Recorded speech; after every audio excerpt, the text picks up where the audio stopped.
So hello and welcome to tonight's team talk. I'm Matt Print from Fitness with Matt. I've been in the fitness industry since 2010 and I am a true believer in making fitness fun for everyone. The reason for that, I came into fitness through a very fun way. I started it through Zumba and it's led to so many positive lifestyle changes. And over the years I trained as a personal trainer and now we are here in 2021 in what is a tough time, but I just want to talk to you tonight about why having a six-pack is not a sign of health or fitness. Controversial, some may say, but I really want this talk to empower you and help you to feel good about yourself. So let me know throughout the chat if you have any questions, even if you're watching live or on replay, and if there's anything you agree with, anything that maybe you don't agree with, and any opinions you may have. I love to read your comments, come in and get involved with you all. So tonight, why a six-pack is not a sign of health or fitness or core strength, and I've got 8 points I want to go through. Number one, we all have a six-pack. When we refer to a six-pack, we're referring to the rectus abdominis, which we all have right here. It helps the spine to bend. It helps us to sit up. This movement right now, I am using my six-pack. If I didn't have one, I wouldn't be able to do that. So everyone has one. Brilliant. Number two, if we want to see our six-pack, we will have to decrease our body fat percentage. And in male, your body fat percentage needs to be between 6 and 17%. And for female, it's 14 to 24%. That's the only way you're going to see your six-pack, if your body fat percentage is at that level.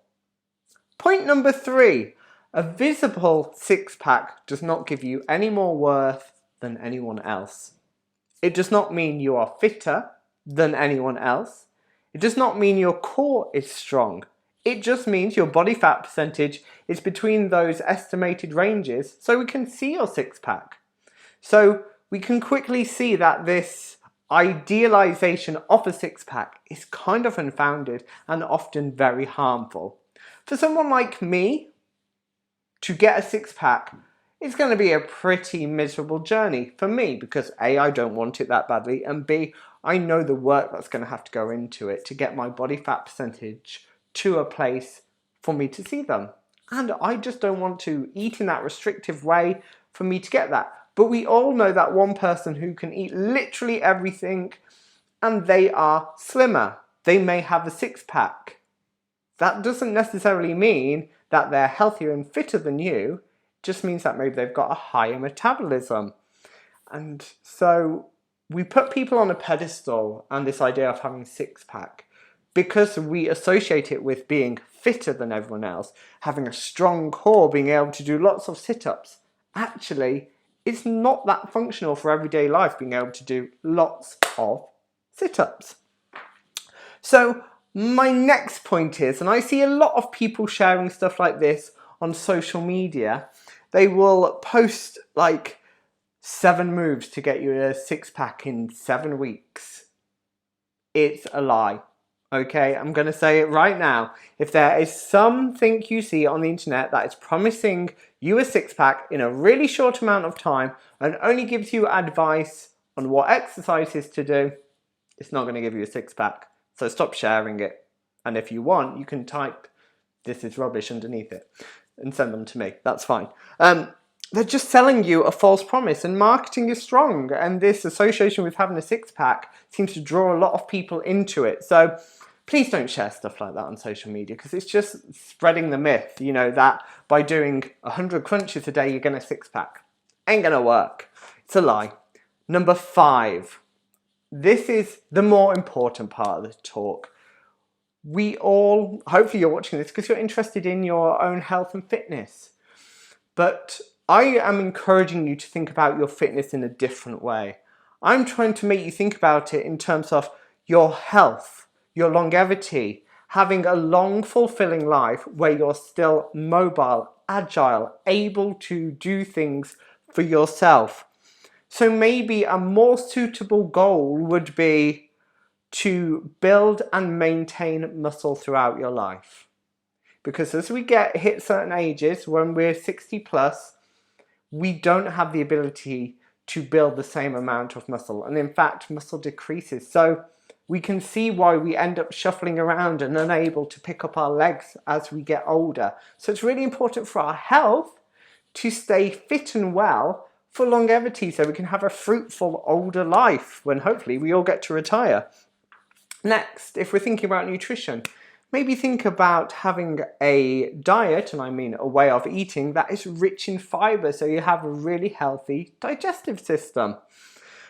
And another one, let's think about fitness and exercise as an aid to promoting positive mental health and well-being, helping us to feel better, not caning ourselves as a punishment. Let's try and maybe move so we feel good, you know. I like to make my classes fun so people leave them smiling, feeling good about themselves.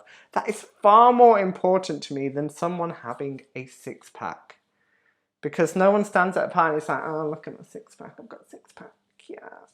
And what? It doesn't make you exciting or interesting particularly, because you've probably had to bring your own Tupperware to the party with your chicken and broccoli.